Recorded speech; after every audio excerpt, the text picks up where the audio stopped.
Fala pessoal, tudo bem? Estamos aqui hoje para ter o papo com o Filipinho Azevedo.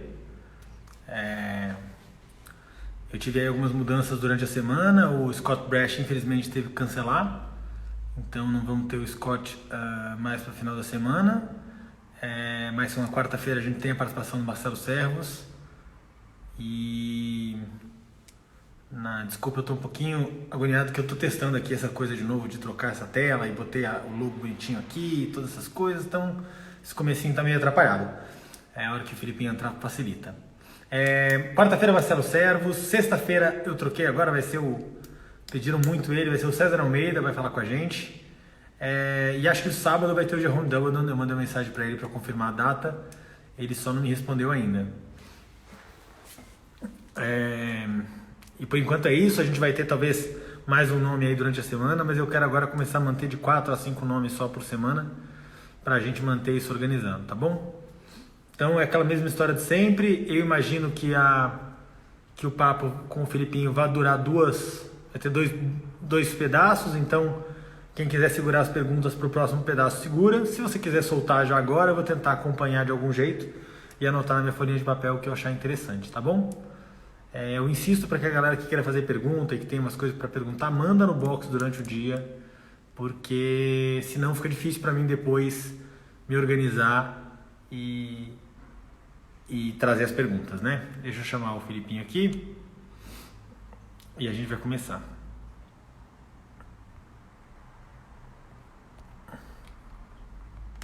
Vamos lá.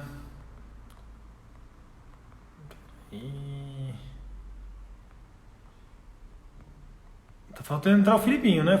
Entrou o Felipe Pai. Filipinho já tá aí? Filipinho, se você estiver aí, dá um oi pra gente. Dá um oi pra mim. Que eu consigo colocar. Eu tô ainda estudando essas coisas do fundo aqui, da foto de fundo. Eu testei hoje uma foto até do próprio Filipinho saltando, mas fica um pouquinho poluída a imagem. Muita informação e aí não cabe enquadrar direito, aí eu tô tentando colocar sempre umas fotos mais neutras,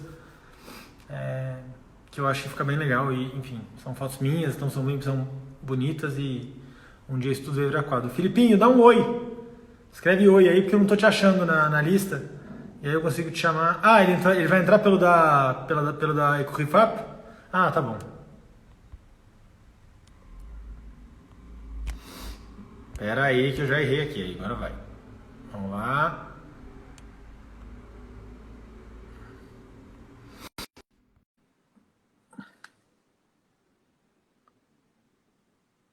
Já chamei, tô aguardando ele aceitar. Tudo bom? Tudo bem, você? Tudo ótimo. Tá bom aí a situação? Tá tranquilo. Você tá, na verdade, com o celular um pouco torto, mas não me incomoda. Peraí. Não, mas me incomoda então. Agora melhorou? Melhorou, agora tá retinho. Filipinho, primeiro eu acho que brigadão aí por ter topado. Eu sei que a gente já estava organizando isso há uns dias e eu te coloquei na geladeira um pouco para não parecer que eu estava dando favoritismo para sua família. Mais do que isso, obrigado por topar entrar esse horário. Acho que são o quê? 3 da manhã aí na Bélgica? Não, são 1 hora. Para mim tá cedo. Uma hora tá bom. Para mim tá cedo. Não, obrigado a você. Tá aqui com você e tal. Eu tenho te acompanhado direto, você sabe. A gente tem falado e realmente você está fazendo dessa quarentena um momento bem mais agradável para todos nós. Obrigadão, Felipinho. Felipinho, eu vou começar com aquela pergunta clássica, que é, infelizmente, ainda sobre o coronavírus.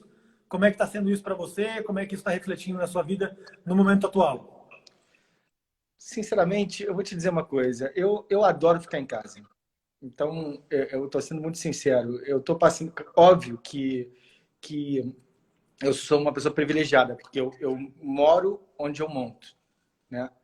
Então, a nossa casa aqui é um lugar super agradável e, para nós, assim, toda vez que bate aquela pequena monotonia ou que a gente começa a se sentir um pouquinho, putz, não está tendo prova, não está tendo isso, eu lembro das pessoas que estão vivendo em apartamentos, estão fechadas e que, enfim, tem situações muito piores que a nossa. Temos que ser firme, temos que ser forte, mas eu acho que é passageiro e vai mexer muito com tudo, com o mercado está mexendo demais, porque o cavalo come todo dia, né? É diferente, você tem um restaurante, você fecha a porta, tudo bem, você vai embora, perde dinheiro, muito, por não estar trabalhando, por não estar fazendo. Mas aqui o cavalo tem que continuar comendo, o veterinário tem que continuar vindo. Mas eu acho que tudo isso é muito pequeno perto do que isso representa para o mundo. Então vamos ter que ser firme e aguentar. Bom, falando aí, passando essa primeira parte, né, coronavírus, vamos entrar agora na sua história, que eu acho muito mais legal. Quando, como e onde você começou a montar? Na barriga da minha mãe. Eu acho quase. Não. Eu acho o seguinte, cara, assim, a minha primeira memória, assim, vamos dizer, com cavalo, vai ser até uma coisa estranha para você. Para você, talvez nem tanto, porque você é fotógrafo, mas para muita gente. Para mim, a equitação começa nos filmes Super 8 do meu pai. Eram os slides que ele tinha, que passavam no nosso sítio de família em Miguel Pereira. E eu me lembro muito bem, apesar de ser muito jovem, de slides da First, do Pirão, que aquilo passava repetitivamente e até tinha um ou dois tombos dele clássico que ficaram na minha memória dentro dessa época. Mas, enfim, ali começou a equitação para mim. E dali, a minha segunda memória é na cernelha do meu pai, nos Galopes da Vitória. Era ali que a coisa, assim, contato com o cavalo, era aquela sensação de você estar montado ali, com o teu pai te abraçando, o cavalo galopando. E, enfim, esses são os meus primeiros contatos, assim, com o cavalo. Agora, a minha carreira, enfim, vai. É isso, a sua carreira. Aí, beleza, tudo até aí você é uma criança de colo e nada tem a ver com isso. Pode ter muitos aí que começam na cerimônia do pai e depois não querem montar cavalo. Pois é. Então, aí é o seguinte, aí eu, em 1983, nós nos mudamos de Jundiaí, onde, enfim, aquela época áurea do Tambo Novo, que também está muito presente na minha memória. Eu acho que isso aí vale dizer, porque eu acho que isso foi muito motivante. Eu acompanhei de perto o Campeonato Americano de Sênior, quando meu pai foi campeão. Eu tive a felicidade de ver concursos maravilhosos, porque era a época que o presidente da República era o João Figueiredo, e ele era amante dos cavalos, e realmente ele tentou deixar um legado para o esporte até maior, mas eu acho que faltou um pouquinho de visão nos dirigentes na época para poder, vamos dizer assim, puxar mais para a equitação, que seria ótimo.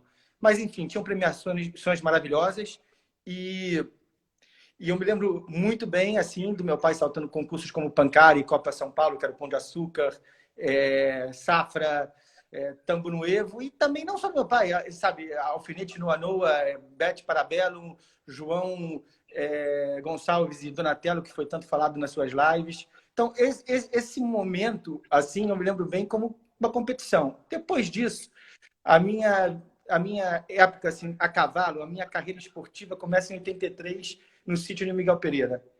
Era um período... Esse início dos anos 80 foi uma época em que estava começando aquela febre do cavalo manga larga, tá? Assim, um pouco no Brasil inteiro. E em Miguel Pereira tinham vários pequenos criadores de cavalo manga larga. E eles queriam, de uma certa forma, arrumar uma função esportiva para o cavalo, né? E meu avô, que é uma pessoa espetacular, já foi citado, meu pai já falou dele, pouca gente sabe, mas ele foi o criador da casaca verde do Brasil, tá? A casaca verde do Brasil foi ele que idealizou, ele foi um exímio dirigente e organizador de concurso, um amante do esporte, sobretudo.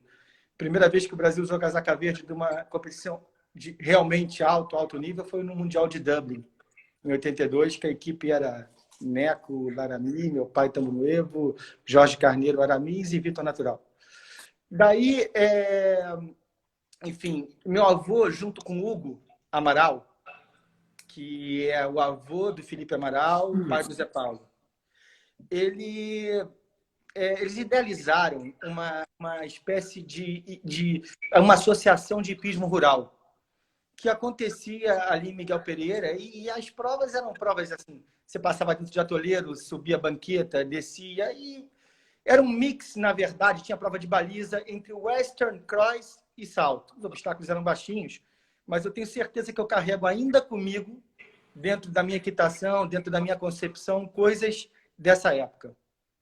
E para mim foi assim uma época que me motivou a montar bastante. Eram cavalinhos de campo, cavalinhos mestiços, mas foi um super momento. Dali em diante, Meu pai comprou uma fazenda centenária maravilhosa, que era em Paraíba do Sul, e até muito peculiar, porque nós vivemos 6 meses lá sem luz elétrica. Não, incrível. Mas o lugar era lindo, genial, e vou te dizer, tudo valeu muito a pena. Era luz de lampião mesmo e vela, mas foi sensacional. E nessa época ele tinha um acordo, ele recebia os cavalos do Aras Pioneiro, que foi um dos grandes percursores da raça BH, tá? Sim. Assim, vamos dizer, foi um dos primeiros aras, talvez junto com Itapuã e Nil Montes, talvez tenham sido os 2 primeiros grandes aras. E ele recebia alguns cavalos ali para montar, trabalhar e revender. E nisso veio um cavalo chamado Bernard, que tinha sido um cavalo do Jorge Carneiro lá atrás. O Jorge Carneiro tinha importado da Europa, se não me engano, um cavalo irlandês. Tinha um pouquinho de problema para passar água, mas para mim isso não interferia nada. Era um cavalo que sabia tudo. E foi o primeiro cavalo que eu tive realmente a sensação de salto de um cavalo, né, importante, imponente. E aquilo eu também sinto até hoje aqui comigo, essa sensação. Foi uma coisa... Isso você era o quê? Você era menino? Você estava em escolinha? Cara, eu tinha 8 anos, mas de vez em quando vinha galopando com uma vertical de 1,40 m, 1,50 m, e meu pai tinha muita confiança em mim. E que é uma característica do seu pai, vamos combinar. A característica da família toda. Ele passa muita confiança. Você saltou categoria de base, imagino. Sim, aí em 1985 foi o grande presente, assim, talvez o grande presente da minha infância, que foi meu pai tinha ido para a Europa fazer uma turnê, né? E era a época da Miss Globo. E na volta ele veio com o Petit Potin, que foi o pônei que já foi até falado aí nessa live também.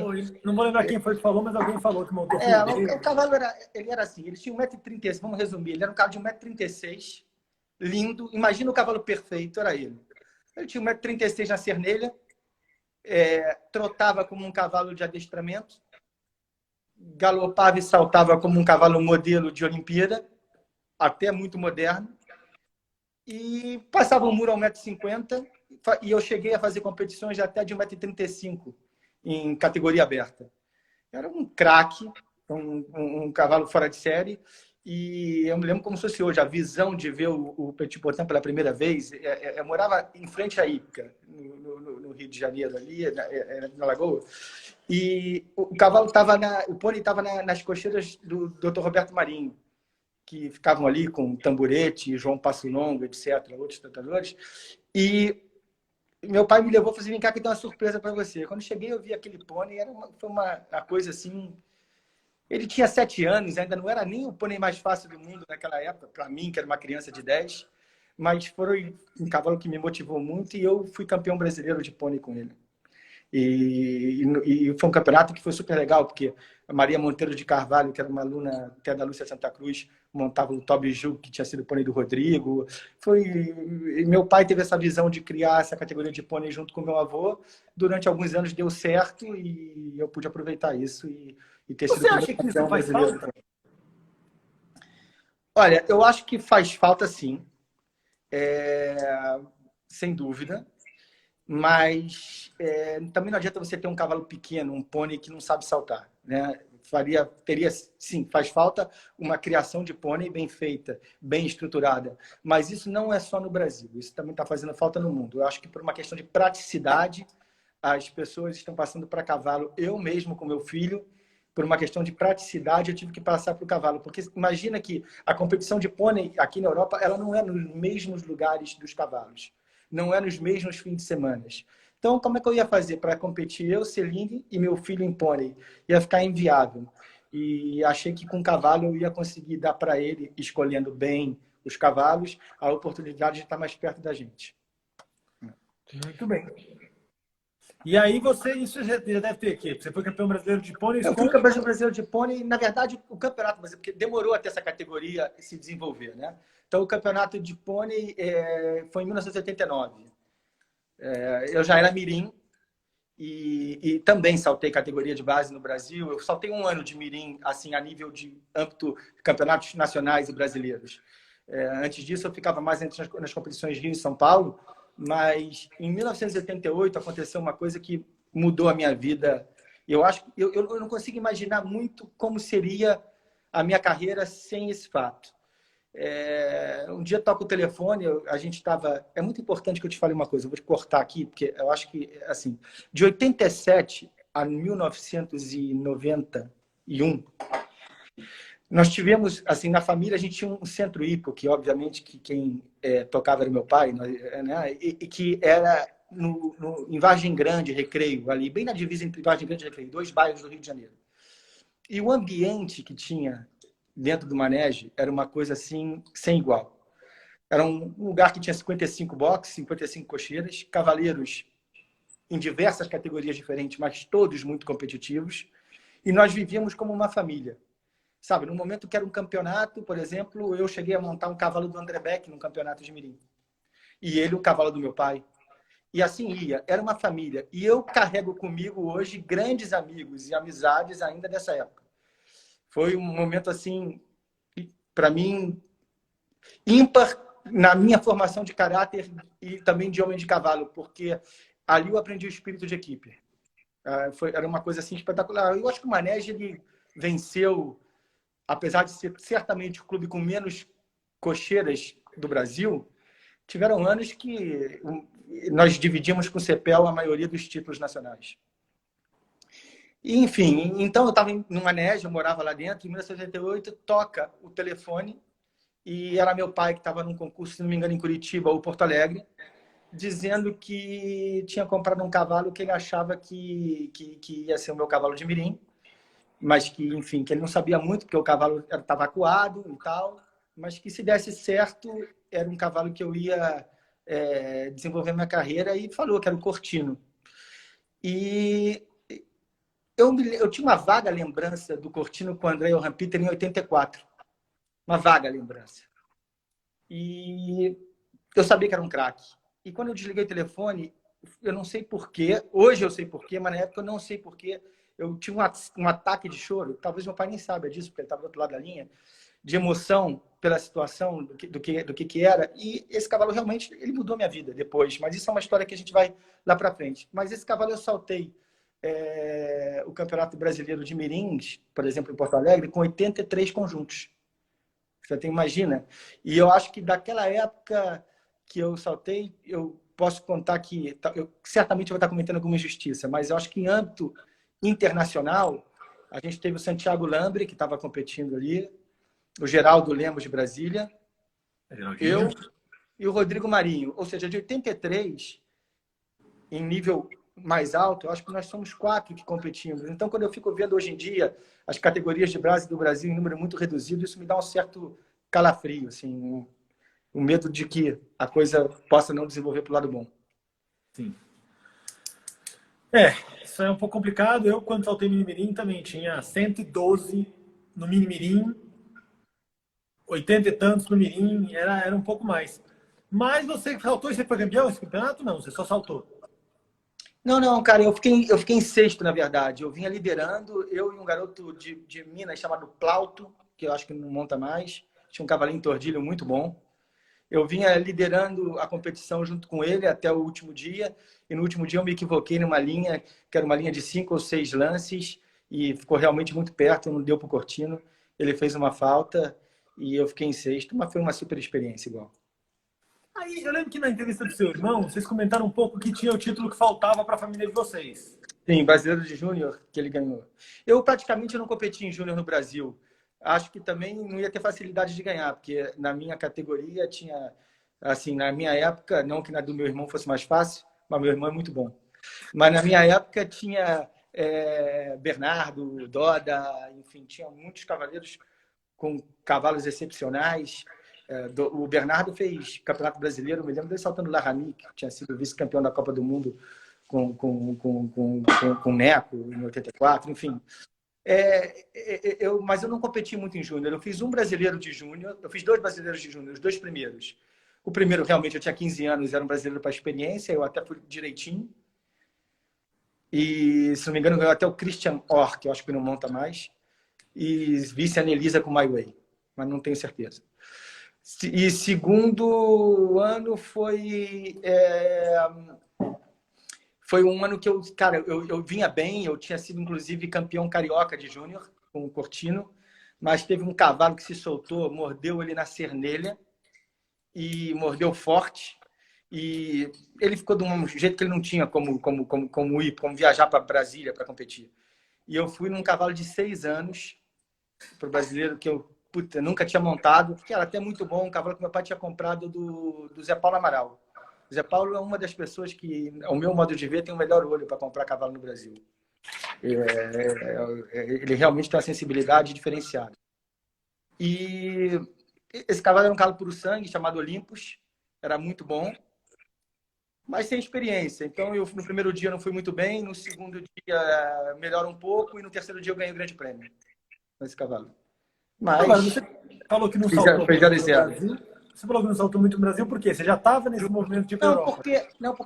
Porque justamente no meu ano de 17, que eu teria 17 anos e 18, que é aquele ano que você é mais competitivo, em 92 estava tendo a seletiva para os Jogos Olímpicos de Barcelona. E meu pai participava dessa seletiva com o Silvestre, e ele tinha trazido, enfim, para a Europa, 2 outros cavalos para completar o pallet, que era o Cortino e o Chiasso.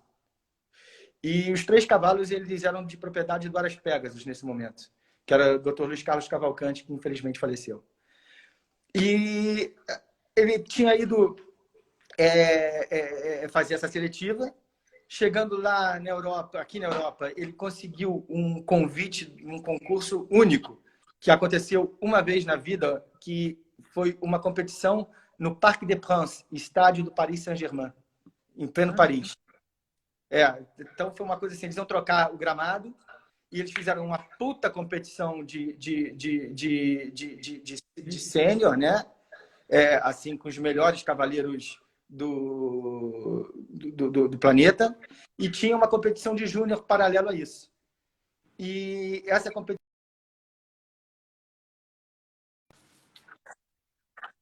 Tô ouvindo. Tá ouvindo? Porque a imagem tinha congelado. Saltou eu e a Maria Monteiro de Carvalho, e no Grande Prêmio eu fui... podia montar 2 cavalos, só tiveram 4 zeros. Eu fiz 0 com meus 2 cavalos, Cortino e Chiasso, e fiquei em segundo e quarto no GP. E isso aí me possibilitou, assim, era televisionado por Eurosport, tá? E me possibilitou, assim, a chance de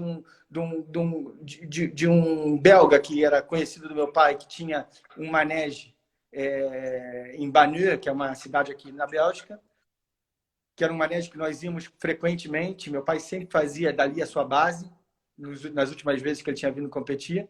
Ele estava querendo investir, fazer uma equipe, comprar cavalos, e isso aí deu uma motivada. Meu pai me incluiu no projeto e falou: se você quer ser profissional, você tem que ir para lá. Eu vim um pouco antes, depois minha família toda veio, meus pais todos veio, mas só que eu vim antes.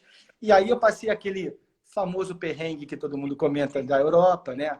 Enfim, eu tinha que fazer, resumindo, para não estender, eu tinha que fazer 33 boxes por dia, durante um período de 3 meses, até chegar mais gente para ajudar. Eu tinha que fazer 33 boxes por dia e tratar dos meus 6 cavalos, que eu tinha para montar. Os cavalos do Aras Pegasus continuaram aqui na Europa conosco. Cortino, Chiasso, Silvestre, enfim. E eu estava com esses cavalos, mas estava no período sem tratador, porque o aparecido tratador do meu pai tinha que ir no Brasil para poder organizar a vida dele para voltar. E isso demorou um pouquinho. E foi um momento que eu acho que a minha equitação ela deu até uma regredida, porque eu fiquei sozinho, né, assim, a nível técnico. Você com 17 anos, você não pode ficar sozinho. Eu fiquei sozinho por uma circunstância da vida. Fisicamente eu estava um pouco mais esgotado. Estava eu e meu tio Marquinhos, que era sócio do Mário na Visão de Cavalier, que infelizmente faleceu. E ele estava aqui comigo e tal, mas enfim, sem tanta motivação, eu estava tendo que batalhar, fazer as coisas. E o cara, por exemplo, eu te dar um exemplo, ele chegava com o caminhão dele de cavalo, né? Ele parava o caminhão no concurso regional, me entregava a chave e falava: vou pro bar. Eu tinha que me virar com os cavalos e tal e saltar. Experiências maravilhosas, tudo foi válido, foi um espetáculo. E em 93 eu comecei a colher o fruto disso. Por quê? Eu já tinha um conhecimento de homem de cavalo um pouco mais abrangente pelo tempo que eu comecei a ter que eu mesmo tratar e fazer as coisas. junto com meu pai, que já estava aqui, que estava me dando suporte técnico. E aí, talvez, aí foi a grande guinada da minha carreira. Foi no ano de 93. Que Por quê? começou, se eu posso seguir, eu sigo, começou É em isso, Piazza por di quê? Por quê? Siena. Exatamente isso. Por É, quê? porque começou em Piazza di Siena. Vou explicar. Eu era júnior, tá? E eu ainda tinha um ano inteiro de júnior pela frente. E existe um concurso em Piazza di Siena que todo mundo conhece, é um dos melhores concursos do mundo. Na minha opinião, o mais bonito e o mais charmoso deles, Aachen é o concurso, mas tirando Aachen, certamente é o concurso de maior charme, de maior encanto. E meu pai tinha ganho já 2 vezes, em 83 e 85, o título de melhor cavaleiro do concurso. Tá. Ele tinha muito conhecimento em Roma, não só social, como também dentro da organização do concurso. E ele queria, porque queria ir saltar Roma, mas ele não conseguiu organizar uma equipe. Os cavaleiros na época do Brasil que poderiam estar dentro desse time era Neco e Rodrigo, mas o concurso não encaixava no início da temporada para eles, no programa deles de concurso. E o João Aragão também não se animou em ir. E aí eu falava, bom, Felipe, você traz uma equipe aqui de 3 cavaleiros e na hora a gente dá um jeito de dar um forfé veterinário, ninguém precisa saltar a Copa das Nações, mas você tem aqui uma equipe do Brasil, porque em Roma, nessa época, não poderia entrar cavaleiro individual, era a legislação do concurso. Você tinha que entrar como equipe própria. E aí eu fui, meu pai falou assim, puta, uma puta experiência, você vai competir em Roma, você vai entrar nas provas baixas, vai saltar, e daí em diante vai ser ótimo para você. Você não vai precisar perder sua categoria de júnior, você vai saltar ali aquelas provas e tal. E a Cláudia Santos, que também já morava na Europa, a esposa do François Mathieu, ela tinha um cavalo, se não me engano, criação até do Aras, que era do Dr. Marcos Vale Mendes, um cavalo chamado Embaixador, que saltava muito bem. Ela veio completando também a equipe e fomos nós 3 para Roma para uma aventura, mas na verdade para o meu pai competir em alto nível e eu estar ali, né? Junto com a Cláudia. Eu, dentro do meu íntimo, ele deve estar, ele tá me vendo aí, eu acho que ele já tinha na cabeça dele que eu ia saltar, que nós íamos saltar a Copa. Mas isso ele nunca falou. Agora, eu acho. Agora, enfim, mas o que aconteceu de verdade é que houve uma denúncia dizendo que era uma equipe. Porque Roma é um concurso de muito prestígio. E aí falaram, uma equipe fraudulenta do Brasil, composta por um júnior, uma amazona que pouco saltou internacional. E aí ele. Bom, veio o Marco Danese, que é até diretor, você já deve ter conhecido, o Marco Danese, que é diretor manager do Global Champions Tour. Ele que organizava o CSO de Roma. Ele falou, olha, se vocês não saltarem a Copa, eu tô... Aí, meu problema, não tem problema, a gente vai saltar. E aí, cara, você imagina, olha o cenário. Eu, há 1 ano antes, 2 anos antes, eu era um cavaleiro júnior no Brasil, que sonhava em, sei lá, em um dia saltar numa pista onde o Japelu saltou, onde o Milton saltou, ali, de repente, do nada, eu me encontro diretamente numa Copa das Nações com o John Whittaker e o Milton do meu lado. Enfim, montando com meu pai em Roma. Aquilo ali foi uma coisa assim indescritível. Você está ali, Japelu, Ratina, que eram coisas que eu só via em fita cassete daquelas grandes, né? E o cavalo você saltou na Copa das Nações, Felipe? O Cortino, exatamente. O Cortino, esse cavalo que eu saltei, o Brasileiro de Mirim. Eita! Esse cavalo que eu saltei, o Brasileiro de Mirim. E eu fui... Não, você fez mirim? Cara, eu vou te dizer o seguinte, eu fiz de mirim a Aachen com esse cavalo. Você conhece alguém que saltou mirim e Aachen com o mesmo cavalo? Eu acho que é uma coisa única. Agora, eu vou te dizer, eu acho que isso aí criou uma conexão entre eu e esse cavalo muito grande. Eu acho que essa conexão foi criada justamente por eu tratar dele. Eu era o tratador do cavalo no dia a dia. Eu tinha E isso, para mim, me serve de lição até hoje. Os meus cavalos de grande prêmio, que eu acredito, eu acho que uma das qualidades que eu tenho, assim, como cavaleiro, é que eu acredito muito nos meus cavalos. O budget, eu estou há muito tempo saltando o concurso de alto nível. Nós estamos falando de 93. E o budget que eu utilizo você pode ter certeza que não é maior do que um cavaleiro que compete em 2 estrelas. Para o meu próprio esporte, que não é a minha atividade principal. Minha atividade principal é o comércio. Sim. Então, e isso tudo acontece porque eu realmente acredito nos cavalos e tento passar confiança e uma certa criar uma certa conexão. É um conselho que eu dou para todo jovem. Fique perto do seu cavalo, tente realmente ter o teu cavalo como alguém da sua família. E aí ele vai te retribuir. E Tá, então, aí, voltando à Copa das Nações, que foi super importante, o resultado, eu fiz 4-0 na Copa das Nações de Roma. Foi o melhor resultado da equipe e talvez o melhor resultado do Brasil em Copa das Nações de Roma até então. Foi realmente uma coisa assim única.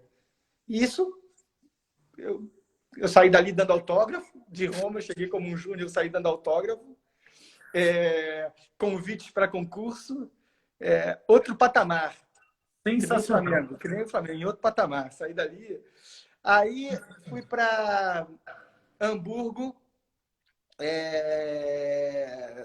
fiquei em terceiro no Grande Prêmio. E aí você abandonou a carreira de júnior. Você pulou júnior. Dali eu já não podia nem mais. Dali eu nem podia mais, né? Dali eu nem podia mais voltar para júnior. É uma coisa por lei. Então o que acontece? Eu saltei aquela Copa das Nações, a vida abriu para mim, já começou a ter convite de concurso.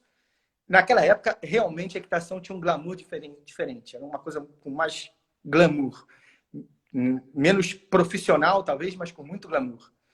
E aí, enfim, quando eu me vi, eu estava saltando Aken na equipe do Brasil com meu pai, que é um sonho. Você imagina, você está ali saltando Aken com cavaleiros que você se admira, enfim, que você admirou a vida inteira. E com o cavalo que eu saltei mirim. Ou seja, foi uma visão que meu pai teve em colocar esse cavalo na minha vida que isso não tem o que pague. Espetacular. Felipe, só para eu deixar assim claro, porque você falou assim com uma naturalidade como se fosse uma coisa normal, e é um pouco chocante. Então, na verdade, a sua família foi para a Europa, morar na Europa, por sua causa, num certo momento. Você foi convidada para trabalhar nesse projeto, e seu pai foi, sua família foi acompanhar, e aí se estabeleceram aí, é isso? Eu acho que era um projeto de família, tá? Eu acho que era um projeto de família, porque meu pai, cara, a diferença dele de idade para mim não é gritante, né? Quando eu nasci, ele tinha 21 anos. Então, acho que era um projeto de família. Eu tenho certeza que o que mais motivou naquele momento foi o fato de poder lançar minha carreira, sim. Mas foi um projeto de família. E aí você volta para o Brasil, não volta, dali você ficou morando na Europa até hoje? Como é que foi? Não, cara. Dali, aí, em 90... Aí, infelizmente, faleceu o Dr. Luiz Carlos Cavalcante, que era, vamos dizer assim, o grande incentivador desse projeto com esses cavalos principais. Então, a gente tinha outros cavalos jovens. Eu, na verdade, ainda tinha um outro cavalo que eu acreditava muito, que era um cavalo chamado Denver, que eu estava começando a competir em alto nível com ele, indo bem. Tinha ficado em terceiro no mini grande prêmio do CSO da Bélgica, que era em Capellen na época. Era um cavalo que tinha um potencial grande, ao meu modo de ver. Mas aconteceu o que... Enfim, morreu o Dr. Luiz Carlos, houve uma certa desmotivação na família de uma maneira geral, e era melhor, então, voltar para o Brasil. Voltei para o Brasil e aí não me arrependo, porque outras coisas... Me arrependo profissionalmente, não me arrependo como pela vida que eu tive, porque aconteceu coisas excepcionais dali em diante, né? Também como projeto de vida. Só que quando eu cheguei no Brasil, fui obrigado a vender o Denver por uma questão financeira, e o cavalo foi vendido, e eu fiquei um período aí sem um grande cavalo, né? Sempre competindo, sempre tentando. Nunca deixei de competir, nunca deixei por exemplo, eu ainda era um Young Rider, apesar de já ter saltado tudo isso, né? Então, nunca deixei de, pelo menos, tentar saltar a prova da minha categoria, com que tivesse. E nós fomos buscando, e eu fui morar... aí nasceu minha filha, em 1995, que eu tenho uma filha chamada Elizabeth, nasceu em 95, desculpa. Estou confundindo de década aqui. 95, nasceu em 95. E eu fui morar na fazenda. E isso, para mim, foi uma coisa assim fenomenal, não tem preço. Nós fomos morar na fazenda, a família toda, a gente morava numa fazenda em Vassouras, e eu te falo que isso aí está entranhado em mim até hoje, o tempo que eu morei ali naquela fazenda. Esportivamente, não foi uma grande época até 96. Eu participei de competições de base, como sul-americanos e etc. Fui vice-campeão da America's Cup, que foi um concurso americano que organizou o Poladian. Ganhou a Camilinha com o Narcisinho, eu fui vice com a Silverland. Ganhamos por equipe. Fomos campeões na Venezuela por equipe. Mas eu construí também, nessa época, grandes amizades. Tá? Por exemplo, um grande amigo meu que está aí na live, que é o Thiago Camargo, foi uma amizade que se consolidou ali. Então, grandes amigos meus da época do Manege, eu voltei a rever. Sérgio Fiuza, entre outros. Fábio, que eu tive um relacionamento bem estreito com o Fábio também nessa época, porque o Fábio montava no Manege já. Ele já estava montando Manege, ele contou isso na live dele. E foi uma época, assim, bem importante como pessoa. E em 97, eu tive a felicidade de cair de novo num cavalo importante, que era um cavalo que era de um mirim em Brasília, se não me engano, até de um aluno do pai do Chuchu. Tá. Como chamava? De um aluno. Ele chamava Dunarnak, mas eu nem sabia o nome dele, para ser sincero. Um dia cheguei, não sabia, porque o cavalo, meu pai tinha ido dar uma clínica em Brasília, e o cavalo era um cavalo que ele refugava, mas refugava muito. Ele estava no refúgio. E ele já tinha ido para o CEPEL, o Vitor já tinha tentado, toda a equipe do CEPEL, eles já tinham montado o cavalo, e o cavalo realmente era um cavalo que aprontava. E quando o cara chegou, meu pai só me ligou, falou assim, ó, tá chegando um cavalo aí, o cavalo, toma um pouco de cuidado, o cavalo é um pouco assim e tal, vai trabalhando o cavalo com calma até eu chegar para a gente poder ver o que dá e tal, mas dá atenção. E aí eu estava organizando de competir no Marapendi, onde meu avô era diretor, né, descer com os cavalos da fazenda para o Marapendi. E aí era aquela bagunça, chegamos atrasado, o caminhão quebrou. E aí a dona Vera Oliveira estava no júri já fumaçando, que ela era o braço direito do meu avô. Falou assim, qual é o nome desse cavalo que você vai saltar? Ninguém sabe. Era uma prova de 1 metro, não era nada. Aí eu falei, putz, eu pensei, não sabia o que dizer. E aí eu estava escutando Marvin Gaye no caminho, e juntou que eu adorava um cavalo chamado Let's Talk About, que tinha saltado a Olimpíada de Atlanta. Aí eu falei, Let's Make Love. E nem era o nome do cavalo, mas enfim. Mas aí o cavalo saltou, esse nome ficou. E, resumindo a situação, o cavalo realmente estava refugando em 1 metro, 1,10 m, mas 3 meses depois ele foi... 2 meses depois ele saltou um muro de 2,10 m e ganhou a potência. E 3 meses depois ele foi terceiro no Grande Prêmio Internacional de Belo Horizonte. Logo depois foi campeão carioca de sênior, com meu pai vice-campeão com a Angelina. Foi muito legal a gente ter tido esse título junto. E em 98 eu segui com esse cavalo, eu fui vice-campeão sul-americano de sênior, classifiquei em praticamente todos os campeonatos do Brasil, campeão americano, sul-americano por equipe e vice individual, ganhou o Rodrigo Sarmento com o Marquis. E aí meu pai me convenceu em trazer o cavalo para a Europa, porque disse, bom, um cavalo desse você tem que levar para a Europa, tem que tentar objetivos diferentes do que ficar aqui no Brasil. E realmente foi o que aconteceu. O cavalo veio para a Europa e aí eu tive a oportunidade, em 99, já morando na Europa, de competir com esse cavalo no mais alto nível. Saltei Roma, Roterdã, fomos quartos na Copa das Nações de Lumen, segundo no Grande Prêmio de Le Touquet, enfim, foi um cavalo super importante para mim. Ele tinha 1,63 m de altura e era um ângulo árabe. E aí, então, você volta para a Europa e vai morar na Europa, e aí é onde você está até hoje. E aí é onde eu estou até hoje. Boa. E aí é onde eu estou até hoje. Aí tem duas perguntas, que uma é essa. Você fala muito, e eu sei que a sua família é muito unida até hoje, então, seus irmãos estão na live, seu filho está na live, a Celine está na live, está todo mundo assistindo. Mas nunca rolou uma rixa entre você e seu irmão? Como é que decidia quem ia saltar qual cavalo? Cara, eu acho que seria impossível isso. Eu acho que seria impossível. Primeiro, pelo seguinte, existem 10 anos de diferença entre eu e meu irmão. E, sinceramente, se tivesse que ter esse tipo de coisa, tanto eu quanto ele, certamente a gente preferiria não montar cavalo. a gente tem um relacionamento assim espetacular. E por o meu pai, assim, vamos dizer assim, numa época, você pensa que na formação do meu irmão tinha a Olimpíada de Atlanta, enfim, várias competições importantes, onde meu pai estava competindo muito. Meu irmão, ele era meu aluno e do meu pai, quer dizer, do meu pai e meu, mas ele ficava muito comigo. Né?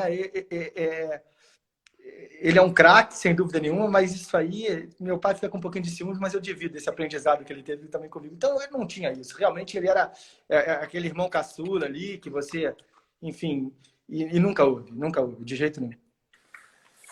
Tá, e aí, em algum momento dessa história, que eu sei que existe, porque eu lembro quando o Chiquinho veio para o Brasil, já veio como FAP, Bossa Nova, surgiu a Ecofap. Não, a Ecorifap, ela, vamos dizer, a Ecorifap, ela surgiu desde que a família comprou a propriedade, tá? Aí depois, vamos dizer, exatamente, na época que do Bossa, ou seja, depois de 2000, que meu pai conquistou a segunda medalha de Sydney, medalha na Olimpíada de Sydney, ele ficou aqui mais um ano e pouco, e ele perdeu um pouco a motivação em continuar na Europa e falou, olha, para mim deu, eu vou voltar para o Brasil, quero fazer outras coisas, tenho outros projetos. Ele queria construir o Derby, queria fazer outras coisas que ele, enfim, mudar um pouco o rumo da vida dele. E, obviamente, meu irmão era novo, foi com ele. E eu, nesse momento, eu falei, olha, pai, eu quero ficar. Eu já estava namorando a Celine, que era minha aluna desde pônei. Eu tinha muito aluno aqui na Bélgica, tá? Eu cheguei a ter 20 e tantos alunos, entre eles o Gregor Rio Atlet. Eu preparei o Gregor Rio Atlet para o Campeonato Europeu de Young Rider. Eu tinha assim, uma vida mais ou menos bem estruturada aqui, só não fazia comércio de cavalo. E era uma coisa que eu ia precisar aprender. Eu achava que eu não levava o menor jeito para isso. E acho que a necessidade foi fazendo que o comércio fosse tomando conta cada vez mais, vamos dizer assim, da minha vida. Eu precisava manter a casa, tinha uma família também que eu precisava cuidar. A Celine rapidamente veio morar comigo, pouco tempo depois disso. A gente tinha que, assim, as nossas obrigações. E então o comércio ele foi tomando cada vez mais assim o fator principal da nossa vida. E a competição, obviamente, ela vinha paralelo a isso. Mas e assim foi crescendo e a Ecorifap foi surgindo. Agora, eu sempre tive uma preocupação desde o início em não fazer um comércio somente focado no Brasil. Pelo contrário, quando eu comecei a fazer comércio, eu procurei fazer o meu comércio primeiro na Europa. Porque eu achava que eu conseguindo fazer um comércio na Europa, eu ia conseguir ter base para vender cavalos melhores para o Brasil e com margem de ganho parecida com aquela que você vende aqui na Europa. Que eu acho que isso era uma coisa meio inovadora. E, sinceramente, eu acho que a gente aqui, isso eu tenho orgulho de falar, eu acho que a gente, talvez nós tenhamos sido assim, a primeira empresa de venda de cavalo estabelecida por um brasileiro na Europa. Assim, tinham comerciantes, o Aragão fazia muito comércio, meu pai fazia muito comércio, Cacá já fazia algum comércio, mas uma empresa realmente focada e aberta para o mundo inteiro, eu acho que a Ecorifap tenha sido a primeira, talvez tenha sido a primeira. Você falou aí de alguns dos cavalos importantes da sua carreira, né? Pespotan, falou do Cortino, falou de outros. Teve algum outro cavalo muito, muito marcante na sua vida? Cara, tem sim, tem sim. Tem alguns. É claro que a gente não pode se estender em falar de todos, mas, enfim, a Silverland foi super importante para mim. Fui terceiro na Copa das Nações de Labole com ela. Ela foi importante para a família inteira. Eu tive um outro cavalo chamado Lazar também, que foi de extrema importância, que classifiquei muito com ele e, sem dúvida nenhuma, especial. Esse é o grande cavalo do meu coração. É um cavalo que eu acho que talvez tenha sido o melhor cavalo que eu já tenha tido a oportunidade de montar. Na minha opinião, especial, poderia ser um dos melhores cavalos do mundo. Acho que faltou para ele um pouco de oportunidade, de chegar no momento certo e um pouco de fator sorte, mas o cavalo ele era diferenciado realmente. E com esse cavalo eu tive a oportunidade de saltar vários grandes prêmios 5 estrelas e de viver momentos inesquecíveis e também talvez a grande frustração da minha carreira. que foi não participar da equipe de Kentucky, do Campeonato Mundial de Kentucky. Por quê? Porque eu tinha uma média excepcional em grandes prêmios com o cavalo. Tá? O cavalo ele tinha uma média excepcional em grandes prêmios. Ele sim, ele estava dentro do índice que foi prescrito pela Confederação Brasileira para competir no Mundial de forma objetiva. Mas tinha muitos conflitos de interesse nessa equipe. A equipe era muito boa também. Eu não estou tirando o mérito de quem estava saltando. Mas tinha, na minha opinião, muito conflito de interesse e, sinceramente, eu acho que eu tinha o meu lugar nessa equipe, mais do que em qualquer outra que eu já possa ter disputado. Qual é a história? Então, eu fiquei de reserva, eu fiquei em reserva. O Brasil foi 4º lugar, porque os cavaleiros são excepcionais e porque a equipe era excelente, mas eu vivi mal. Foi uma coisa que me traumatizou um pouco, eu tenho que ser sincero. Isso aí, por exemplo, esse vídeo que você está colocando é a final do Global Champions Tour. Eu saltei sob uma pressão que você não pode imaginar e o cavalo passeou. Por que essa pressão no Global? Cara, é uma história comprida. Não sei se justamente porque, olha só, faltava um pouco de organização no método de como eles fizeram aquela equipe. O Rodrigo Pessoa, ele acumulava a função de cavaleiro. Ele já até falou isso na live dele, que ele fazia um pouco isso para ajudar, mas ele ocupava a função de cavaleiro, ocupava a função de chefe de equipe, e ele ainda treinava alguns dos cavaleiros que estavam disputando a vaga particularmente. Tá? Então, sabe, foi uma coisa meio confusa. O Rodrigo, de toda a comissão técnica, é a pessoa que a única que eu não tenho mágoa nesse processo, apesar dele ter sido talvez o preponderante em ter me colocado na reserva, porque ele, de início, pelo menos, ele teve a hombridade de falar para mim lá atrás, olha, para mim, você está muito bem, mas você vai ser o 5º. Pelo menos ele foi claro comigo, coisa que não era muito, assim, mas acho que a gente tem coisas mais que podem acrescentar mais para contar do que o desfecho disso. Mas o que aconteceu é que houve uma reunião, e essa reunião foi uma reunião dentro de um ambiente muito ruim, e, enfim, eu saí de lá, fiz meu 0 e o resto fomos para Kentucky. Lá eu tentei ser o melhor reserva que eu podia, porque no momento que eu aceitei a ser reserva, eu acho que eu tenho que ser o melhor que eu posso. Eu tentei ser o melhor que eu podia, mas aquilo ali mexeu comigo de uma forma meio negativa, assim. Mas, por outro lado, Felipe, você, inclusive, foi muito bem falado por todas as pessoas da sua participação no Pan de Lima como reserva. Foi uma história diferente. Mas eu procurei ser também em Kentucky um bom reserva. Mas em Lima é uma outra história, é um outro approach. É um outro approach. Eu estou dando exemplo só porque isso foi muito falado.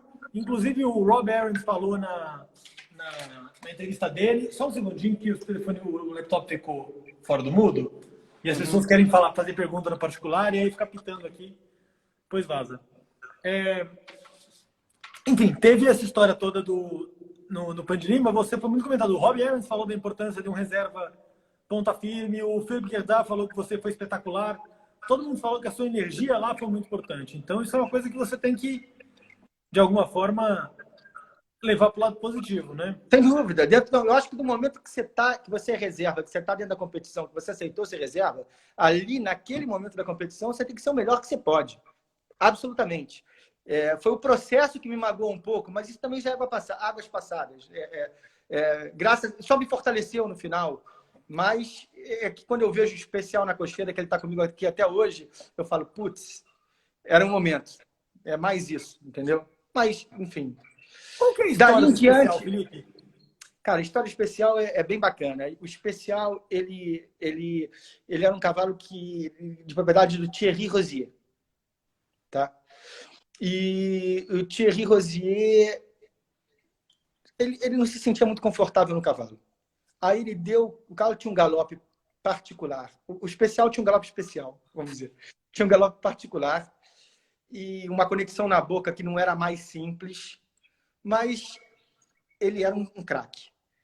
E ele, acho que realmente, até por sentir que ele não se sentia à vontade, mas que o cavalo tinha muito, ele passou um cavalo para mim, não para mim, para um cavaleiro que, na minha opinião, é dos melhores cavaleiros que a França já teve, que é o Hubert Bordy.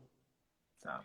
Ele faleceu de câncer, infelizmente. Mas esse cara era um craque, montando. Ele era muito versátil, tinha uma equitação uma boa equitação, tá? E ele estava meio que numa época desmotivada da carreira dele. O cavalo saltava muito bonito com ele, muito bem, mas ele não levava fé, não acreditava. O cavalo voltou para o Thierry Rosier. Eu tentei vender ele para algumas pessoas no Brasil, porque nessa época o meu comércio já estava bem difundido, mas o cavalo tinha uma visita especial. O especial também tinha uma visita especial radiologicamente falando, e aplumos e tal. E a coisa não rolou, mas o cavalo sempre ficou na minha cabeça. E aí eu estava saltando o Valkenswaard em cima do Loriot, que foi um cavalo de grande importância para mim também, que em 2009 me colocou no Global Champions Tour e me deu a possibilidade de saltar 1,60 m até de uma maneira mais clássica do que eu já tinha, do que eu montava antes, porque ele era um cavalo quente, um pouco diferente do cavalo que eu costumava montar. Eu tive que me adaptar e para mim foi muito importante o Loriot. Mas ele não tinha classe especial. Mas eu estava lá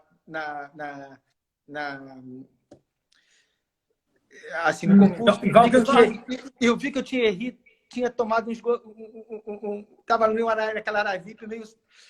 E o preço do cavalo era um preço totalmente diferente do preço que eu queria oferecer naquele momento. Aí eu cheguei para um amigo meu suíço e falei, olha, vai lá, por favor, e diz que você tem um comprador por cavalo, mas que você só pode dar tanto. E se ele aceitar, depois eu vou lá e a gente termina essa situação. E eu tive que, eu tive que dar 10 mil a mais do que eu deveria, do que eu gostaria, mas muito a menos do que ele queria. E eu consegui, então, comprar o cavalo. E foi incrível, porque o cavalo chegou em casa, eu nunca vi nada parecido. Ele tinha um aplumo, que você não pode imaginar, era por isso que não tinha como o cavalo ir para frente. Os dois posteriores dele, ele era como se fosse uma mulher de salto alto. Ele só encostava a pinça no chão. E eu cheguei para o meu veterinário, para o meu ferrador, e falei, olha, nós vamos fazer o seguinte, nós vamos botar esse talão no chão. Aí eles falaram assim, você tá louco, você vai fazer isso, você vai estourar todo o tendão dele. Eu falei assim, bom, eu tô louco se eu quiser saltar o cavalo dessa maneira. Estourado ele já tá. Vamos tentar botar o talão no chão e vamos ver o que vai acontecer. Botamos o talão, botamos o talão no chão, e aí eu pedi para um rapaz que trabalhava até comigo, porque eu não tinha coragem de fazer isso, o cavalo, imagina até ele se habituar com a maneira de andar. Eu pedi para um rapaz que trabalhava aqui, que hoje em dia mora até no Brasil, Luizinho, não sei nem com quem ele trabalha, um de óculos. Sabe quem é? Um alto de óculos? Não, parece um óleo. Daqui a pouco ele fala onde ele tá. Aí eu pedia para que ele trotasse o cavalo no duro. Você não pode imaginar o que era. Era coisa horrível de ver, para até o cavalo se adaptar. Isso aí durou 2 meses, assim. Aí eu fui no primeiro grande prêmio com ele, que era um concurso normal em Sanremo, um concurso de duas estrelas. Competi e fiquei em segundo no grande prêmio. Eu falei, opa, tem um cavalo para o global. Dali fui para Doha, para a final. Obviamente que saltando ele nas provas secundárias. E ele classificou. Aí tem uma passagem super engraçada, que eram 4 dias de concurso. E o Philippe Rosier, irmão do Thierry, que sabia da saúde do cavalo e tudo estava lá, o cavalo vai primeiro dia, terceiro, vai no segundo dia, quarto. Aí ele olhou para mim, cheguei, esse cavalo não salta mais, hein? Esse cavalo nunca saltou 3 dias na vida. Eu falei, ô Felipe, com o dinheiro que ele me custou e com o dinheiro que tem de premiação aqui, ele só não vai saltar amanhã, como vai saltar depois também. Ele classificou os 4 dias de prova e realmente ele engrenou a carreira dele.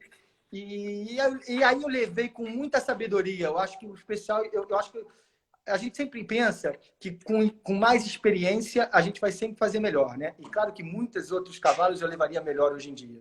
Mas o especial eu acho que eu levei realmente ele com sabedoria. Eu levei ele muito bem, até porque eu tinha o Loriot que me permitia levar ele bem. Eu acho que eu subi ele na hora certa. E o primeiro grande prêmio que ele saltou foi o grande prêmio de Cannes, que ele ficou em sexto.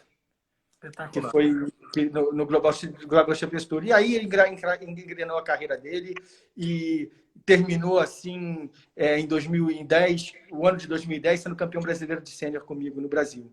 Que depois do Mundial de Kentucky eu resolvi voltar para o Brasil, que eu estava mal de cabeça, queria ficar um pouco no Brasil e queria também abrir um novo negócio no Brasil, que foi muito legal. Eu levei 16 cavalos para o Aras BH, fui campeão brasileiro de sênior, levei 16 cavalos para o Aras BH, fizemos ali um negócio, vendemos vários cavalos bons para o Brasil, muitos conhecidos, trabalhei ali, chamei o Zé Paulo Amaral para trabalhar comigo, Felipe Amaral era meu cavaleiro, a gente montava junto, e era uma atmosfera espetacular, e a minha relação com o Felipe Amaral até hoje é super estreita, e eu tenho muito orgulho de ter treinado ele um dia. E para mim ele é um cavaleiro excepcional. Maravilha. Felipe, para você saber, a gente tem ainda 5 minutos, 4 minutos e meio para a gente abrir a segunda parte da live. Eu vou tentar passar para aquele bate-bola rapidinho com você que eu faço em algum momento. E aí, na volta, a gente fala sobre o momento mais marcante, o momento mais difícil e entra nos temas das conversas, ok? Perfeito. Um cavalo na história que você queria ter montado? Big Star. Um cavalo do mundo hoje que você queria ter na sua cocheira? Special de novo. Quem? Não. Hoje, saltando prova. Saltando prova. Boa pergunta. Talvez o Clooney. Ou o Explosion. O Clooney ou o Explosion. Para o meu tipo de montada, eu acho que um desses dois. Bom, o cavalo do túnel do tempo que ia voltar para você de novo, Special. Sem dúvida. Seu concurso favorito? Olha, Akin é o concurso, é meio clichê, é o concurso que todo mundo almeja. Meu concurso favorito é Roma. Qual foi o concurso mais difícil que você saltou? A prova, né, no caso. Que você entrou lá dentro e falou, meu Deus do céu. Tá uma casa. Cara, sinceramente, eu acho que isso aí vai muito da circunstância, sabe? Porque às vezes você está com um cavalo excepcional, você está numa fase excelente. Você pode estar ali armado o que quiser, que você acha que você vai para o outro lado e que vai fazer. Esse lance que aconteceu comigo em 1993, em Roma, nesse tipo de coisa... Eu sou muito inseguro para outras coisas, mas para esse tipo de coisa, eu sinceramente me sinto muito seguro. Eu não vejo muito uma pista que eu não possa fazer. Mas tiveram, obviamente, que lugar, assim... Tiveram, obviamente, assim, situações que foram... Pela situação, essa pista do Special que você colocou aí, por exemplo, pela situação, foi uma coisa... assim, a Copa das Nações de Calgary, que eu saltei com o Hermès, também, que o Hermès não tinha experiência para isso. Então, claro mas eu acho que depois de um certo nível, todas as pistas são iguais. Aí é o teu momento com o teu cavalo. Acho que a resposta é óbvia, mas eu vou fazer também. Um cavaleiro que te inspira. Um cavaleiro que me inspira? Cara, assim... Até hoje, sempre que eu monto num cavalo e que eu me sinto numa certa dificuldade, eu tento mentalizar o que meu pai faria naquele momento. Então, eu tive o privilégio de ter, na minha opinião, um dos maiores cavaleiros do mundo. Muita gente fala, Filipinho era puro talento, Filipinho era isso. Eu escuto isso direto. Balela. Quem conviveu com ele sabe o quanto ele era técnico e o quanto ele é técnico. E agora, 1 minuto para você responder o seu Dream Team do Brasil, quem seria? O Dream Team do Brasil? Da história toda, não precisa ser atual, pode ser todo mundo. Claro. Da história toda, assim, Nelson Pessoa, tá? Por tudo que ele realizou. Sem a menor dúvida, por tudo que ele realizou. Segundo, meu pai, eu acho que o melhor cavaleiro que eu já vi montar. Terceiro, Rodrigo, por tudo que ele ganhou. E essa quarta vaga, eu não me interprete mal, não é que eu esteja em cima do muro, é que eu não quero ser injusto. Eu acho que essa quarta vaga ela é volátil, tá? Porque já foi o Bernardo em um certo momento, hoje em dia, sem dúvida, é o Marlon, tá? E amanhã pode ser o Chiquinho, e depois pode ser o Stefan, pode ser o Felipe Amaral, pode ser meu filho. Eu acho que essa quarta vaga, ela, por enquanto, ao meu modo de ver, ainda é volátil. Acredito que existe grande chance, pela trajetória da carreira que o Marlon está construindo, que se a gente tiver a oportunidade de fazer essa live no momento pós-Olimpíada, que eu coloque ele consagrado nesses 4. Por enquanto, para mim, ele está nesse Dream Team. Filipinho, a gente tem 5 segundos, eu vou fechar essa live, vou abrir outra e a gente recomeça, ok? Beleza.